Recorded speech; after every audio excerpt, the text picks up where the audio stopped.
Hello again. I hope everybody enjoyed their lunch and the soup.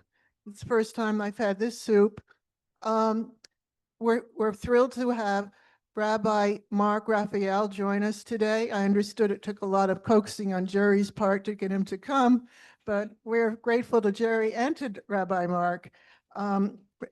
Many of you know him. He's a very long time member of Temple Micah. And he has had an illustrious career teaching at William and Mary and working as a congregational rabbi. So welcome. Give a warm Temple Micah welcome to Rabbi Marc Raphael. Thank you.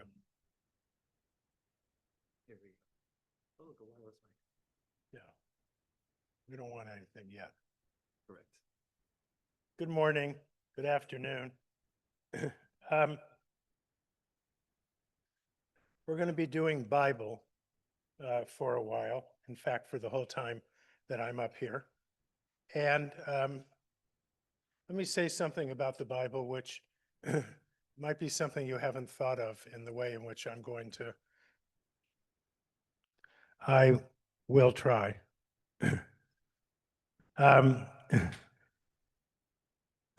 There are maybe 60 to 70 chapters of the Bible that are narratives that I would call a short story, generally one chapter long.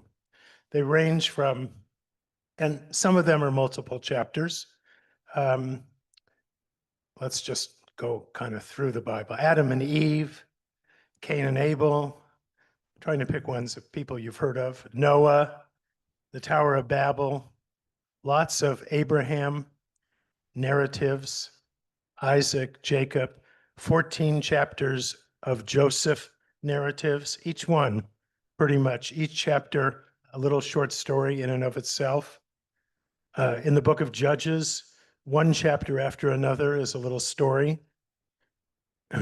Then you come to King David, lots of great stories about David, and many of the other kings in the books of Samuel and Kings. Ruth, there are 4 chapters in the book of Ruth. It could be a play in 4 parts. We could study each of the 4 chapters individually. Pretty much after chapter 1, the curtain comes down. After chapter 2, the curtain comes down. After chapter 3, the curtain comes down. They're kind of acts of a play. Esther, same thing in the book of Esther. Each chapter in the book of Esther is a little story in and of itself. So we're going to do only 6 verses today. 6 verses should take us about an hour. We're going to do 6 verses of a story. And my own background for this is that for 50 years I was a professor, but only of Jewish history or of Judaism, professor of history and a professor of religion. I never taught a course in literature. But in my classes, I liked using short stories, historical fiction, poetry, literature of all kinds. And I began subscribing to the New Yorker in the 1970s. And I particularly liked reading for the last 50 years or so, the short story that's in every issue of the New Yorker. And I would read it in a way that I thought, what if I were teaching this story? What would I do in teaching this story? So 50 times 50. So I've read about 2,500 short stories in the New Yorker alone and thought a lot about how short stories work. And the way to read the Bible, I believe, is to pick out, say, a chapter of the Joseph story or an act of the Ruth play, or as we're going to do today, one of the stories about King David. And remember that for many, many years, these stories weren't written down. They were told orally. So King David lived a little after the year 1000 BCE. And the first complete text of the Hebrew Bible wasn't produced until almost 1000 of this era, the 800s, the 900s, the 1000s.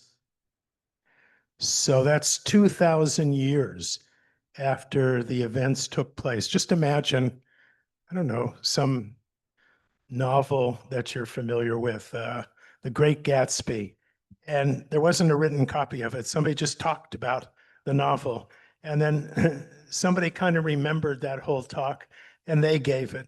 And for generations, people passed down stories orally. From time to time, they were written down. And the reason we know that is that from time to time, the Bible was translated, say into Greek or into Latin or Aramaic. And in order for somebody to translate it, they had to have a copy of it. So there were from time to time manuscripts of the Bible, but the first complete edition of the Bible from beginning to end didn't appear, and there were 4 at the same time in the 800s, 900s. I'm going to make a reference to them in just a minute. So that was a long time for things to primarily be passed down orally. And if you're listening to a story, say somebody starts to tell you the story of in the book of Ruth. Let me say it a different way. Let's say you're going to a movie at 8 o'clock. You don't go to the end of the 5 o'clock show in order to see how it ends before you go to the movie at 8. If you go to the studio theater, you don't go earlier to see Act 2 before you're going to see Act 1 and 2 in a play. You don't want to know generally the ending before you start. So you have to imagine when you're reading biblical stories that you don't know the next verse, that you're hearing the story, but not knowing what's going to happen. That's why I'm only going to show you a verse at a time, and we're going to try and see how a story unfolds as if it were told orally. And you can do this not only with 2,500 stories in the New Yorker, but you can do this with every narrative in the Bible, especially ones that you don't know. For example, there are 6 Elijah short stories in the book of Kings. And you may know 1 or 2 Elijah stories, but it's doubtful that you know all 6. So if you were to find Elijah in the book of Kings and read one of the short stories, you have to read it very slowly, verse by verse, the way in which we're now about to do. So we're going to read from the book of Samuel. Well, you're going to read from the screen, but it comes from the book of Samuel, the second book of Samuel. And it's a very famous story of David and Bathsheba. But you may learn things about this story that you don't even already know. So let's put up verse 1.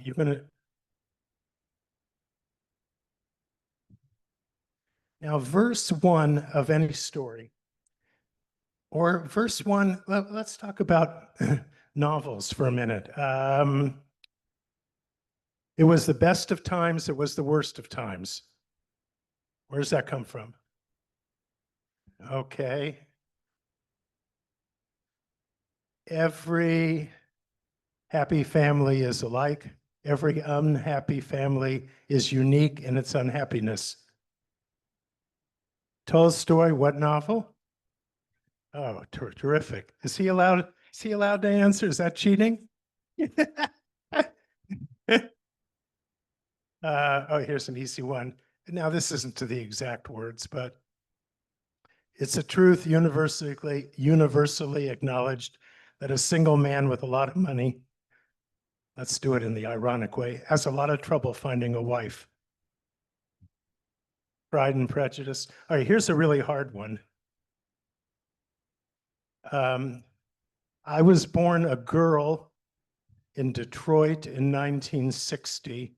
I was born a boy somewhere else in Michigan in 1974.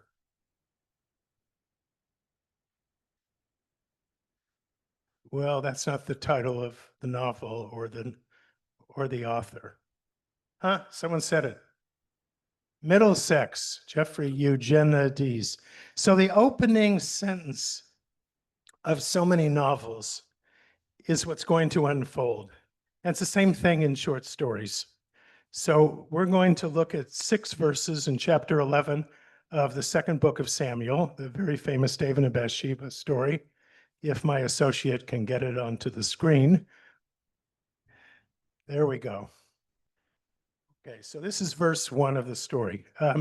I'll read it just in case some of you can't see that far. At the turn of the year, the season when kings go out, brackets means that word is not in the biblical text. So we're just putting some word we think works there. Different translations will have different choices. At the turn of the year, the season when kings go out to battle, David, he's the king, sent Joab, he's the commander in chief, with his officers and all Israel with him, and they devastated Ammon and besieged Rabbah. Now, the manuscripts of the Bible have no punctuation. A translator or someone who wants to print a Bible has to make choices as to what punctuation they would put here. If this were a drama unfolding, I think this should be what we call an aside. Then someone comes out after the first part of this and says, David remained in Jerusalem. This is an amazing opening verse. Now, let me tell you something that most of you will not be interested in because it's pretty technical, but nonetheless, I'm going to tell it to you. I mentioned that there are 4 complete manuscripts of the Hebrew Bible produced in the 800s, 900s, and 1000s. 2 of them have the following. At the turn of the year, the season when kings go out to battle, kings is Malachim. 2 of them have, at the turn of the year, the season when messengers go out, Malachim. These guys in 800, 900, and 1000 had manuscripts that only had letters, not vowels. So they had to decide what vowels to put in. You know, L blank, V blank, lava, live, love, lots of choices. So Malachim and Malachim are almost identical. So 2 of the 4 earliest complete manuscripts of the Bible read, at the turn of the year, the season when messengers go out. Well, that's really good because this chapter is filled with messengers. Lots and lots of messengers run through the chapter. So that was a good choice for whoever vocalized the word, decided that's what it was, it's messengers. But most translations choose kings. At the turn of the year, that's usually spring in antiquity, or even in modern, like when the Germans invaded Russia, they didn't do a lot in January and February, and they waited for spring. At the turn of the year, the season when kings go out to battle, David sent Joab with his officers and all Israel with him, and they devastated Ammon. Ammon was the country of the Ammonites. They're featured in the Bible many times. And Jordan, Ammon and Rabbah are where Jordan is today, and the capital of Jordan is what? So that comes from Jordan linking itself to the ancient kingdom, and Rabbah was a city in Ammon. David remained in Jerusalem. Okay, what's interesting about this verse? Now remember, you don't know anything else about this story. That's very important, so I'll say it many times. Someone's telling you this story, it unfolds verse by verse, but you don't know what will happen in the next verse. Huh? So much happened? Well, there was a lot of besieging and slaughtering and destroying. The ancient Israelites did a lot of that. Yeah.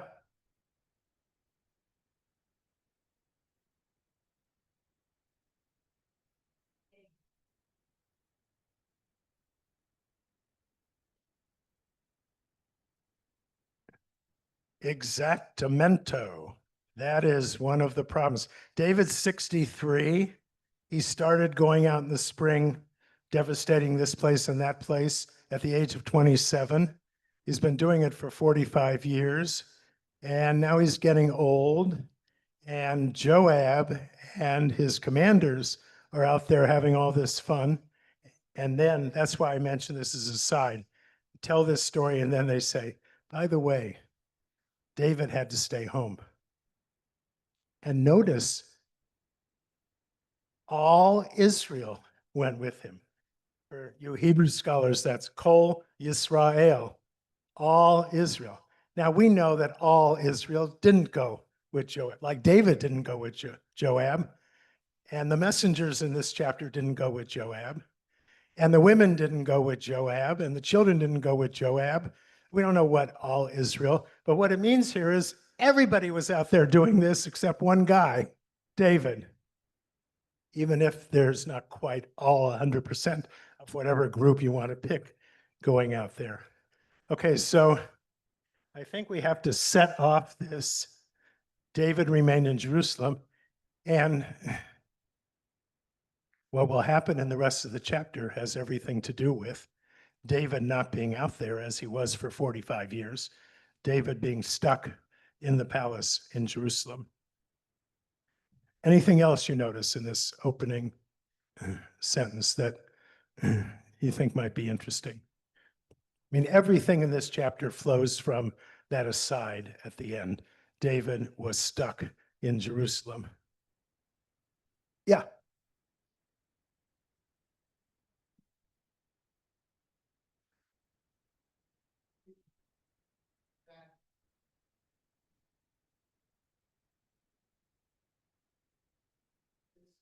Like every year they go out fighting war. It's not pleasant reading the book of Kings about all the different places around ancient Israel that the Israelites wanted to attack. Many of them had been busy attacking ancient Israel, like the Ammonites. That's an early enemy of the Israelites. So there are constant battles in the Bible between the people that live all around ancient Israel and the Israelites. They're constantly at war with each other, much like our own time. Yeah.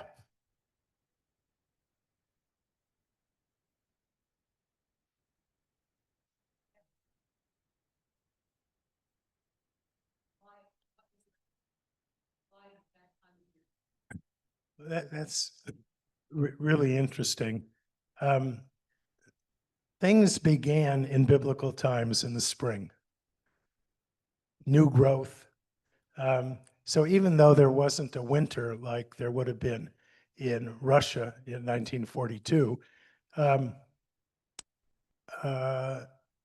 when the Egyptians went out to battle, they went out in the spring. When the Israelites went out to battle, they went out in the spring. That was the time for fighting. And in biblical times, the new year was actually in the spring. Rosh Hashanah was in the spring. The calendar got reversed at a certain time. So everything about the spring was new.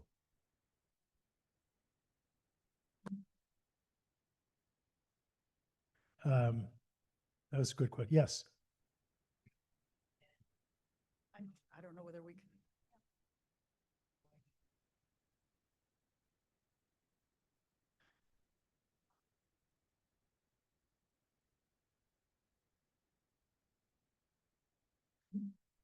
Yeah, if one of my grandchildren asks that question, they begin by saying, "Grandpa, were you there at that time? Do you know?"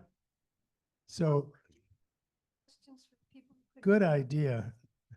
Question is, what did everyone else who wasn't part of all Israel feel about what was going on? And there weren't any sociologists at that time, so nobody knows. And the Bible isn't particularly interested. But throughout the Bible, there are people opposed to war, urging peace, and there are people also who are busy fighting the enemies of ancient Israel. So it's this is just one verse. We could take verses in which people oppose what's going on and try and understand things from their perspective, but we're not doing that today. A very good question. Yeah.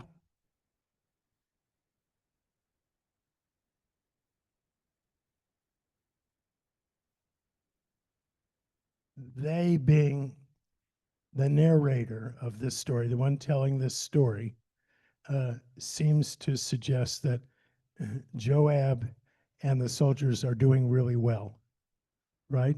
They're devastating the whole country and they're besieging a particular city in that country. Definitely.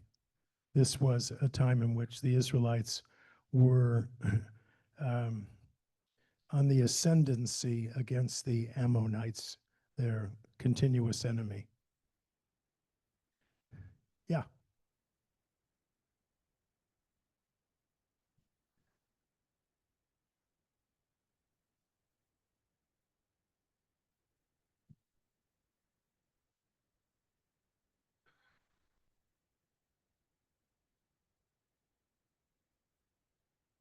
You think I was there also? That I maybe had a chat with David? Is this by choice, David, or not? Oh, I'm sorry. Why did David remain in Jerusalem is the question.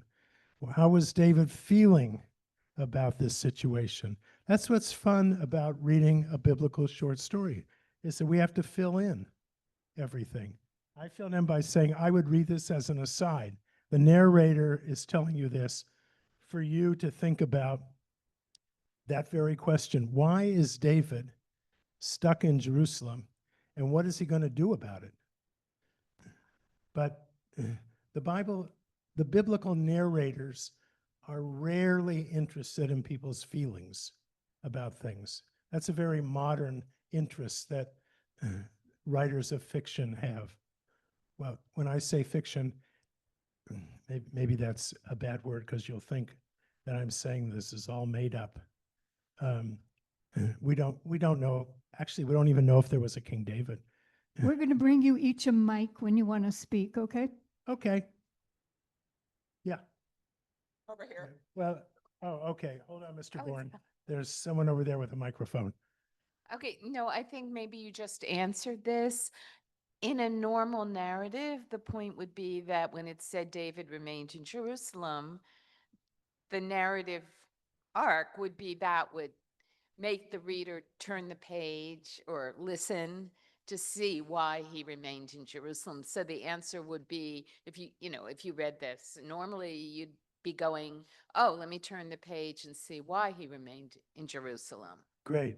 So it's another reason why this is a great first verse. It whets your appetite to find out, among other things, why is David in Jerusalem and what's he doing? Good. Wait, Barbara's on the way. So stop it, Barbara, before you get to Marc. Oh, I'm sorry, Barbara, I tried. If we were to go to war today, do you for 1 minute think Donald Trump would be on the front lines? He would stay home, as would most leaders.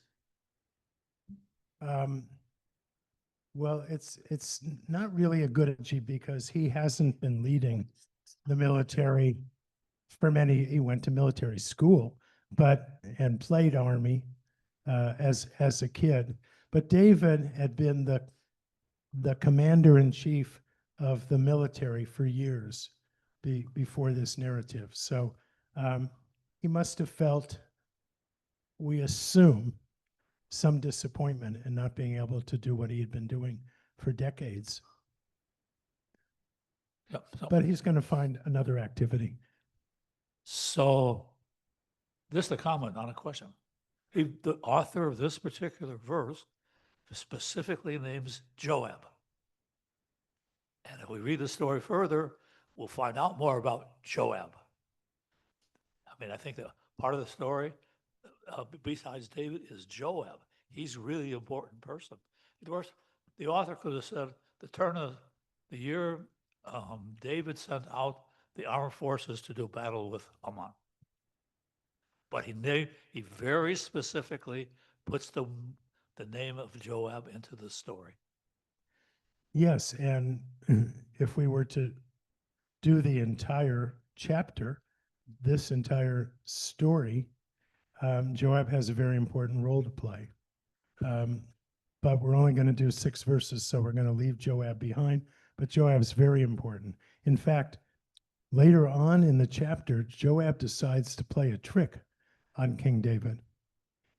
And it's the whole chapter is really interesting. And we're just doing 6 verses of it. But you can get a Bible and turn to 2 Samuel 11 and find out more about what happens. That's a very interesting point. Yes.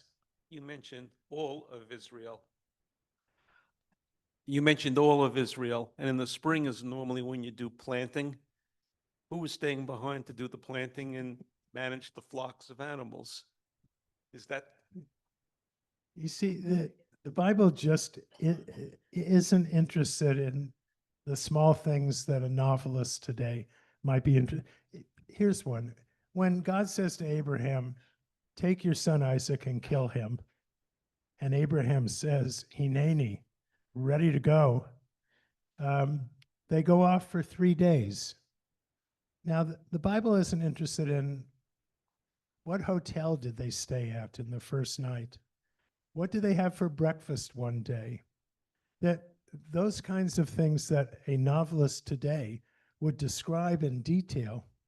The Bible is really pithy in its narratives. So there's lots of things like that we just don't know. And I think that's what makes reading biblical narratives so much fun, is there's so much for you to fill in. The narrators also in the Bible are overwhelmingly objective narrators. They don't, as they're telling this story, they don't make a value judgment about what's happening until the very end. There'll be a sentence at the end in which they will say something like, what David did was horrible. But along the way, they're just giving you the facts. And so it's even more interesting to read objective narrators and forming your own opinion about what's happening in the stories that unfold. Yeah, we'll never get past verse 1. In case we don't. Hold Okay, on. Barbara, yes. Yeah. So this feels as though, even though many of the verbs are past tense, it feels like it's happening right now. So even though they devastated Ammon, they are besieging Rabbah. That's an ongoing situation. And even though he remained in Jerusalem, we know we're going to hear a lot more about him. So this has the feeling to me of immediacy. We are in the middle of it right now. Yeah, can we call it the continual past? How's that? It's been happening, and it's still happening, and it's going to be happening more. Yeah, and you can't capture all of that in a single verb in English or in Hebrew, but you're absolutely right that the narrator seems to be telling you an ongoing thing. My question is, why believe anything? Why not think of this as just a story that people told over time? We have no facts. People were not there. And if you play telephone with your neighbor, the story always changes between person number 1 and 2 and 3 go around. And the story always changes. So what in this can we say did happen, or what is just a made-up story that people have given over all these years? That's really a great question, and it would be another talk to really try and explain what is fiction and what is fact in the Bible. But up until the time of King David and King Solomon in the Bible, we don't have any evidence outside the Bible that anything in Genesis, Exodus, Leviticus, Numbers, Deuteronomy, Joshua, Judges, 1 Samuel, we don't have any evidence outside the Bible that anything that is in the Bible actually happened. We only have the biblical evidence. But beginning with the narratives of David and Solomon, we have extra biblical evidence to suggest that there actually was a King David, to suggest that there actually was a King Solomon, and then all the kings that follow in ancient Israel and in ancient Judah, all the kings that follow are well documented in texts from outside of ancient Israel, Assyrian texts, Babylonian texts, Moabite texts, Canaanite texts. So right here with David, we're on the cusp of what might be fiction earlier and now might actually be people who really lived. Now, whether they did any of the things that the narrator says is another question. How does the narrator know some of the things? We're coming to that. Hopefully we'll get there. We're coming to that in a minute. But this is easy to say.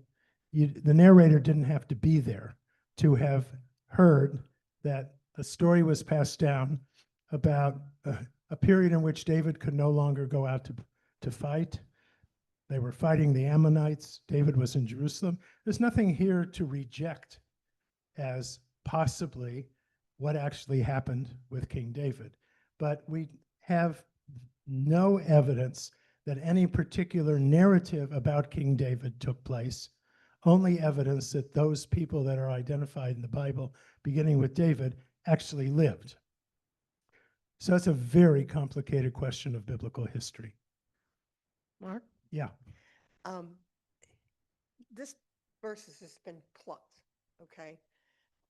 This verse has just sort of been plucked up. I don't have a sense. Maybe you can clarify. What's the context of this verse? What came before this? It doesn't matter. Is- This Okay, so that's biblical study. It doesn't matter what came before. the content. No, almost each narrative short story about King David can be read independently and isn't dependent upon knowing anything that happened before. You would get a fuller picture of a person by reading pages before, but it's not necessary for us to enjoy this story and Okay, so find it interesting. so context about Joab is No, we don't need to know not how important. old Joab was, whether he was left-handed or right-handed, or we don't need to know anything about Joab for this story. You'll see. And He's then going to disappear. And then I wondered about David remained in Jerusalem.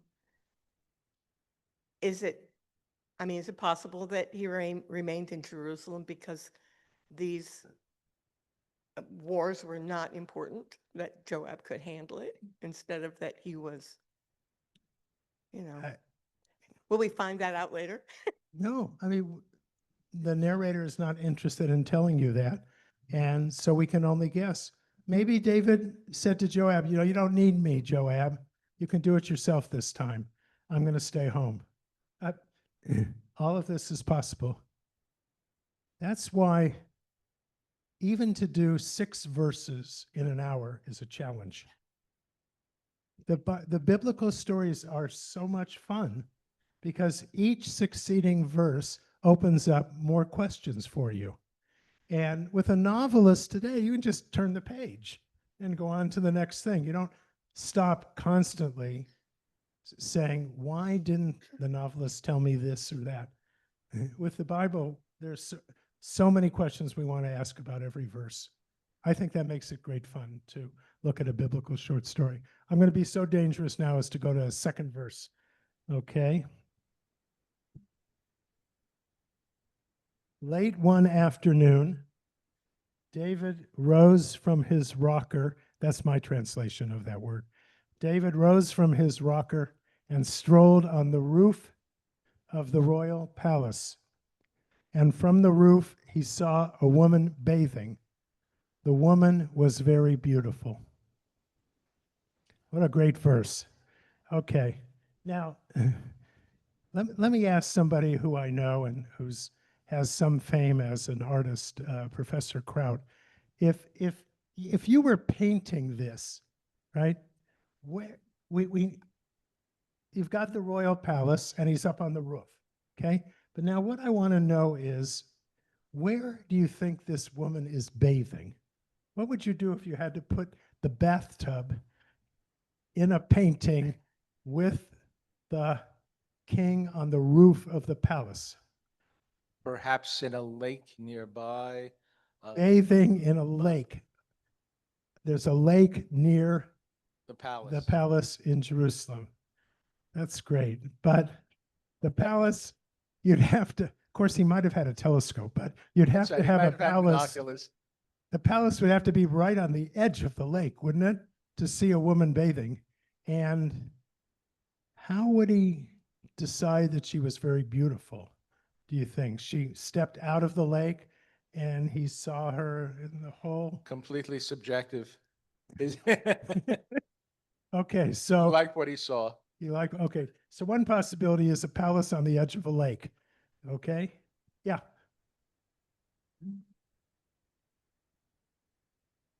A pool or a fountain in a courtyard of a house near the royal palace.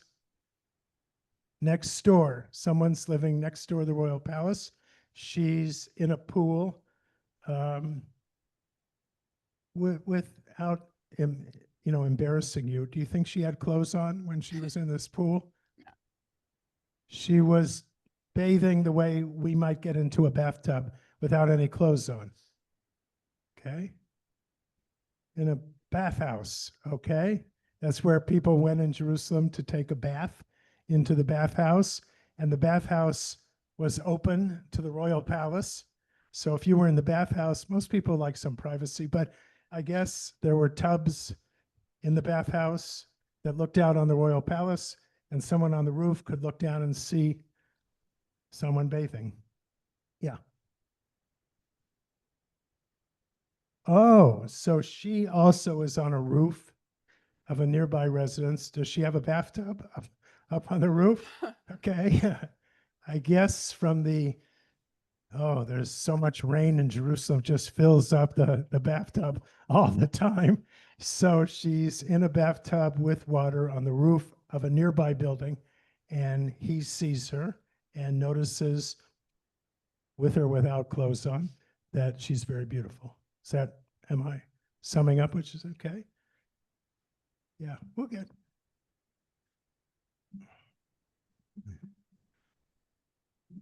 Back then, the air quality was exceptional, so you could see clearly.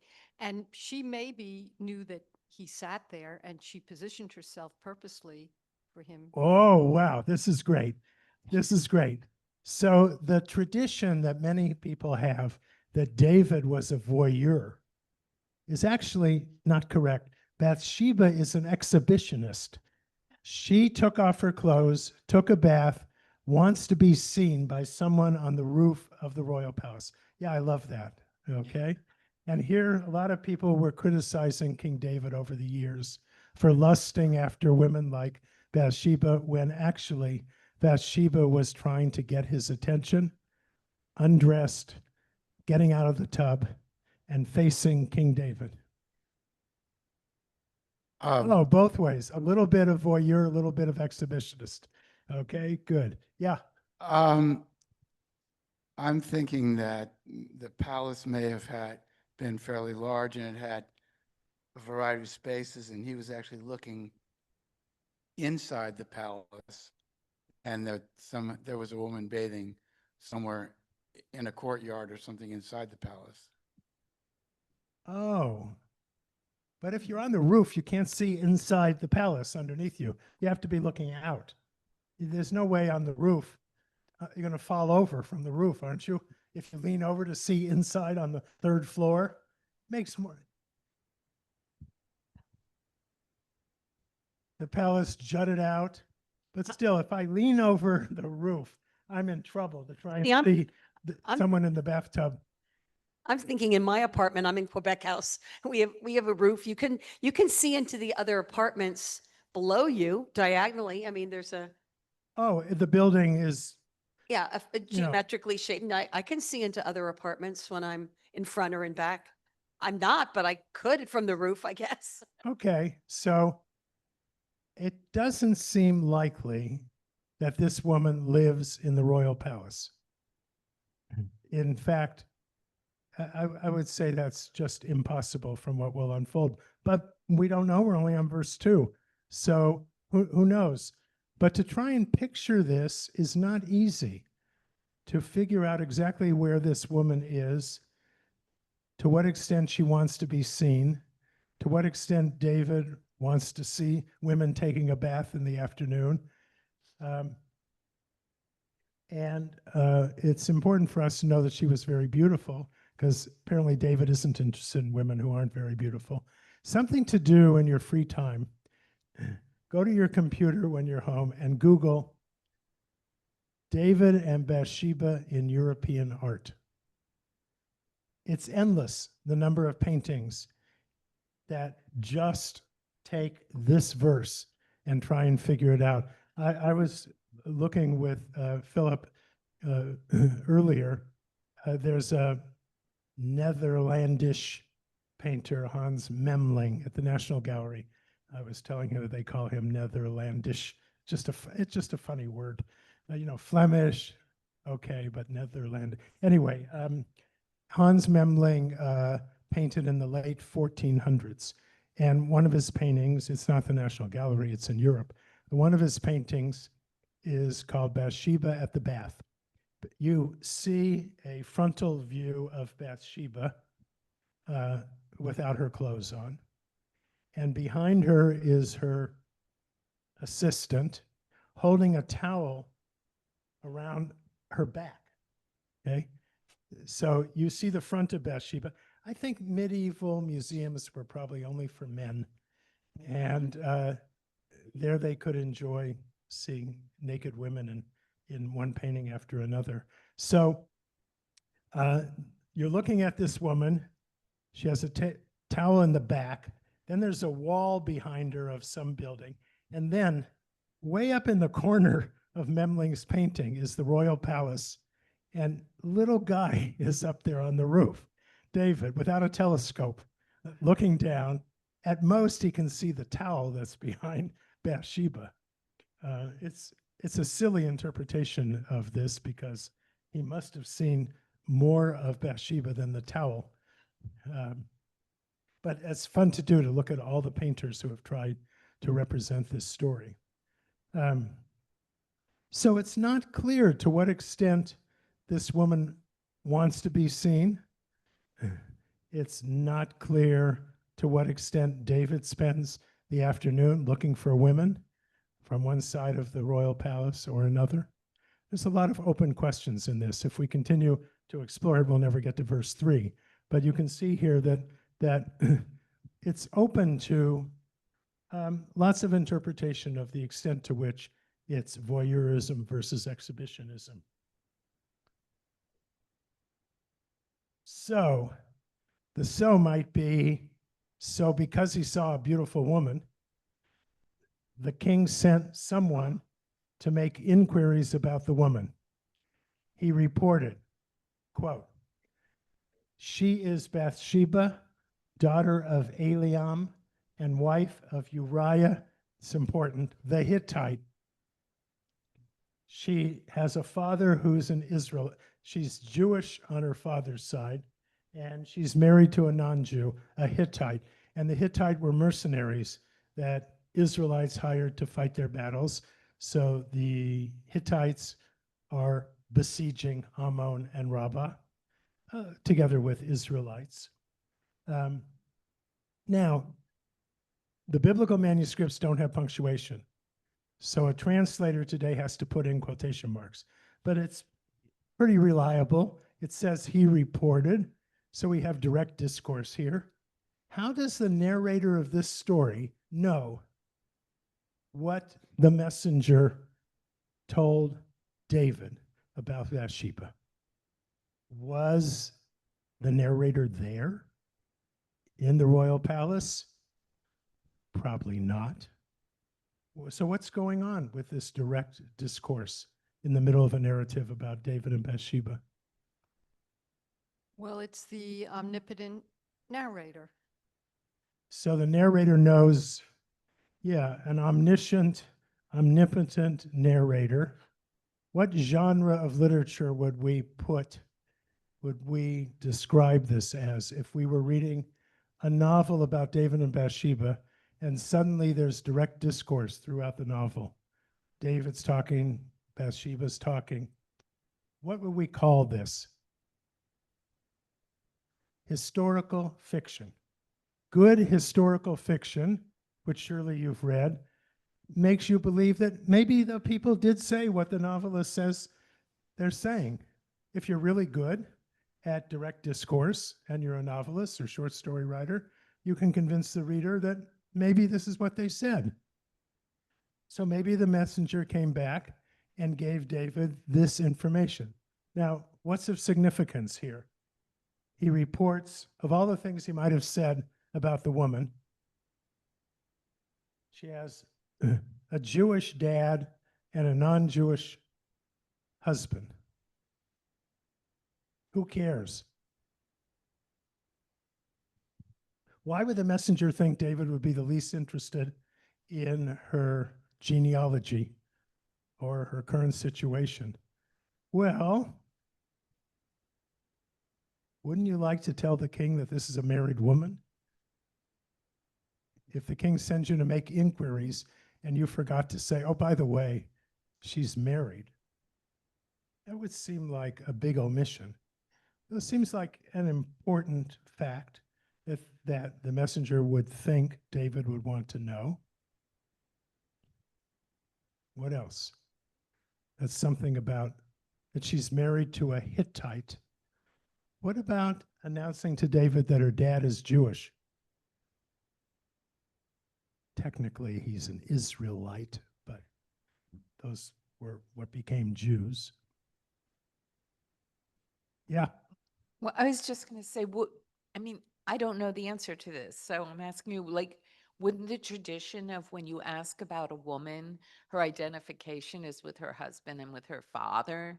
I mean, they're not going to say, she's a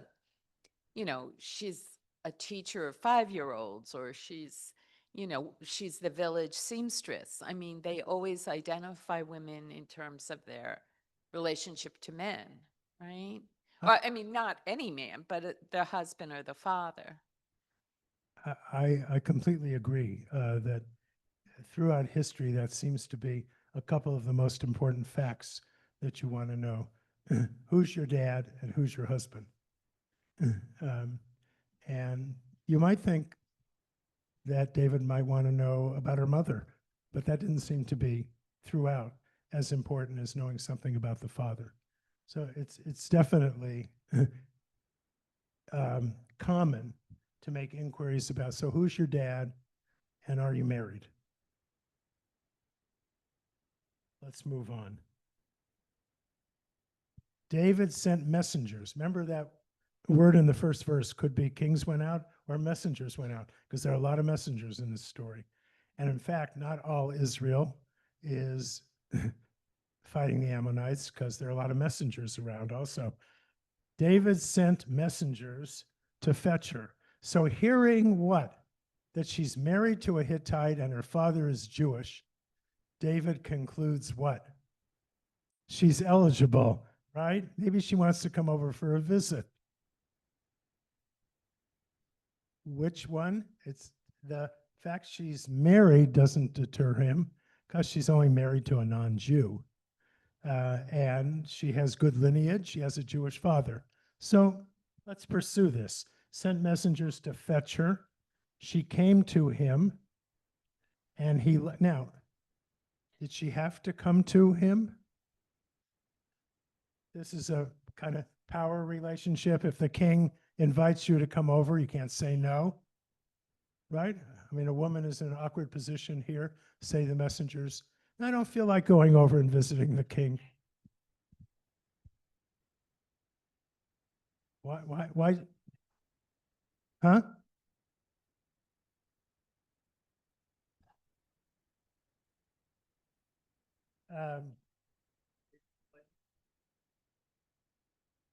He doesn't care. Yeah, he does what he wants, but I want to know, why does Bathsheba respond, she has an ulterior motive. And if you're listening to this story, you might think to have a baby with the king, or to say, I spent a night with the king, or what's her ulterior motive? What might it be? Again, the biblical narrator isn't interested in any of this. Oh, let's see what develops. Okay, king wants to see me. Maybe it's for tea, and I'll go over and see. Might be a nice afternoon. Okay, anything's possible. He lay with her. Now I like the hyphens that this translation has, because I think this is another, Mark, yeah, it says that the messengers came to fetch her. And so I wonder how much choice she had.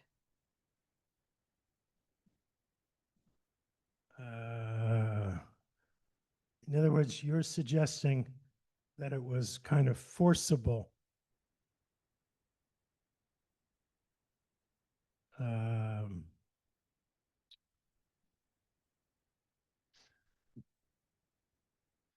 Well, it could be. It just says they took her to the palace, maybe handcuffed. I mean, maybe the king wants to see you, and there's no choice. You have to go see the king. Possible. That's good. So I would call this an aside if we had a drama. That's why I like the hyphens. She had just purified herself after her period. Why do we care about this? Well, you got to raise your hand, not all talk at once. So why is this of interest to the reader?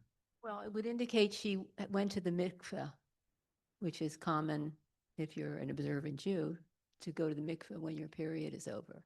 And why do we care whether she went to the mikveh after her period was over? Well, didn't that go would to the make her mikveh? Jewish, observant Jewish. Yeah, Oh. ritually clean. Oh, she was ritually clean. Okay, good. And why do we care about whether she was ritually clean? We wouldn't want David to be with someone who wasn't ritually clean. She was not pregnant. She was not pregnant. Good. Okay.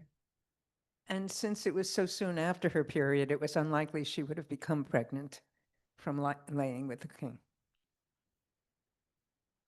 Well, we don't know how long it was. She had just purified herself, so no exact time sequence. Couldn't you also say she might be at a time of maximum fertility? That's right. I mean, we don't know. We don't know just what just means. So we have different possibilities already suggested as to why the narrator tells us this particular fact. But perhaps most important, she's not pregnant when she comes to see David. Why do we care about she went back home? What are the other possibilities as the story unfolds? Well, exactly. She might have spent the night there. We want to know, how long did she stay? There's a movie, David and Bathsheba, maybe 1950, David Lean. Rita Hayworth maybe is Bathsheba. Anyway, David and Bathsheba, 1950. And David says to her, listen, I don't want this to be a quickie. I'd like you to, spend some time with me and get to know you. There isn't any hint of that in the biblical text. It emphasizes that after he lay with her, she went back home.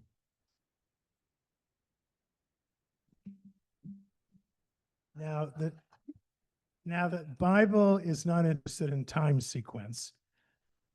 The woman conceived, and she sent word to David, I'm pregnant. Now, there probably was a bit of time in between her conception and realizing that she's pregnant.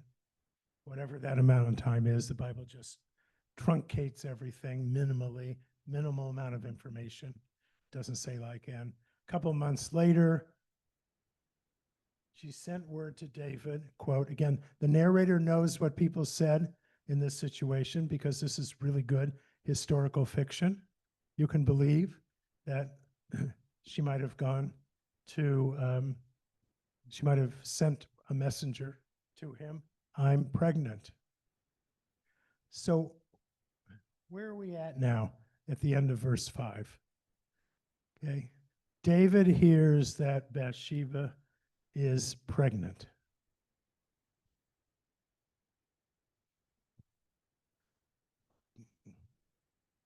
Wait. Say that again. Could Uriah be the father?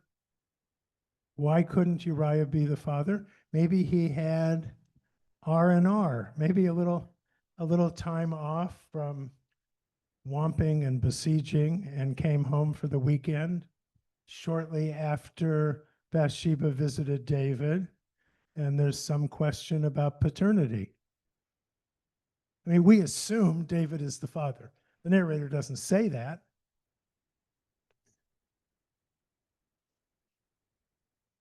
Why does she tell David that she's pregnant? Why does she want David to know I'm pregnant? Yeah. Well, it has to be problematic. So maybe the army has been away. The army was away for a long time. We don't know the time frame, day by day, month by month between events. So if the army is still away and have been away for too long for her husband to have impregnated her. So she must think that David is the father and sends him the message as a result. That's saying basically, that's what we're expected to assume as readers. right, okay, or listeners, as the case may be. Does it matter whether she thinks David is the father or not? She wants David. She wants to imply that David is the father. She'd like David to be the father. Is that what you're saying? Yeah. She'd like to be carrying a child of the king. Wouldn't that be a little touchy when Uriah comes home from the war and says, what happened, honey? And she'd be pleased to tell him, I've been impregnated by the king of Israel. Is that? Well, I kind of know the end of the story, so maybe Oh, I think she knows that David is going to take care of Uriah the Hittite. Okay, well, we can't, no, we can't. That's cheating. That's cheating because someone's telling a story and you don't know what's going to happen in the story. And each verse along the way, there are multiple possibilities as to what happens. That's why we have to read this a verse at or any story, a verse at a time. The being pregnant when your husband is long gone, not available, had to be a social problem then, as it tends to be in the present. She needed someone to assert paternity or shelter her. To support her and the baby. Yeah. Oh, good. Okay, let's look at one more verse. I'm supposed to stop at 1:45, and it's 1:45. So we actually did. Thereupon David sent a messenger to Mort's good friend, Joab, quote, again, the narrator knows what people said back in the day, because the narrator is really good at direct discourse, I think. Send Uriah the Hittite to me. And Joab sent Uriah to David. Now, this will be I think the last question I'll ask you, because I was supposed to leave time for questions, though you've been asking questions, but there may be Zoom questions, I guess. Why does David say to Joab, send Uriah the Hittite to me? Now, again, you don't know verse 7 or anything after this.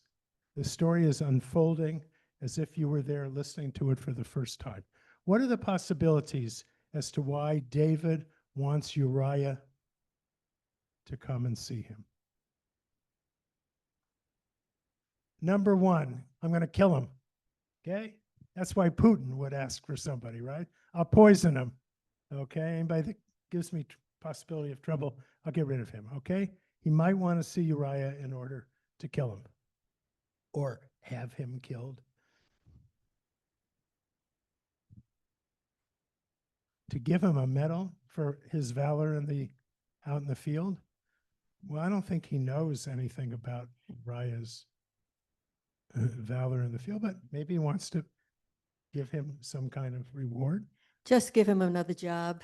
That'll take him away from home. Another job, an ambassador to Egypt. How's that? Okay. No, it's going to be what the narrator is going to tell us is exactly the opposite, but that's good. How about maybe he will bribe him? Maybe he'll give him a lot of money and say, listen, you got to keep this quiet between us. Okay? But somebody can say it. What actually happens? What is the reason he's inviting Uriah home? Because when Uriah comes to see David, David says, why don't you go see your wife? Go say hello. And maybe David can escape the paternity issue by Uriah laying with his wife at this time. And everybody will get confused as to who was with Bathsheba at what time. That's how it will unfold. But there are lots of possibilities here, as with each verse. So just to sum up, reading any biblical short story / narrative is really fun if you take some time and let it unfold verse by verse. Thanks so much.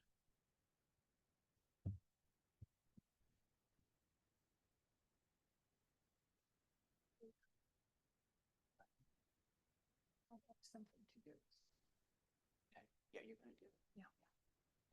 Jerry? Okay. Yes. Are there Zoom questions? No, No. Oh. I would have asked them. Yeah. So,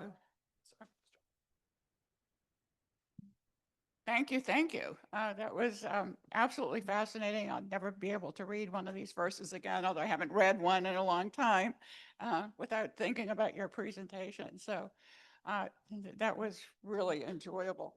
A couple of other things. Next month, a few things to keep in mind. It's the first Wednesday next month. It's November 5th, not the 12th. It's a little bit different. You'll get email messages about it. And we have Lou Weiner speaking, who is a member. He's a well-known doctor at Georgetown, head of the cancer clinic, Lombardi Cancer Comprehensive Center for Cancer, but he's not going to be talking about medicine. He's going to be talking about a visit to Belgium that he made in relation to where his wife's mother had been hiding during the Holocaust. It should be absolutely fascinating. So hopefully I'll see you all next month. Let's see, there are a couple of other things I'm supposed to say. Yeah, Jerry is going to today read a prayer for the hostages. And of course, we hope it's the last time, but nobody's holding their breath on that one. Yeah, I hoped I'd already done the last time. So 2 years and 1 day, 73 days and 7 hours since October 7th. And as I just said, my hope was that it would no longer be necessary to stand here and once again say it is time for the killing to stop, for the destruction to stop, for the hostages to be returned to their homes, for the people of Gaza to rebuild. It's time for the killing to stop. It's time for the 48 hostages to return home. Those who are living to begin to heal. Those who are not to be buried by their families. Inbar Haman needs to go home after 733 days. Daniel Oz needs to be buried by his family. The killing of the Palestinians needs to be stopped. The dying needs to stop. Oseh Shalom Bimromav.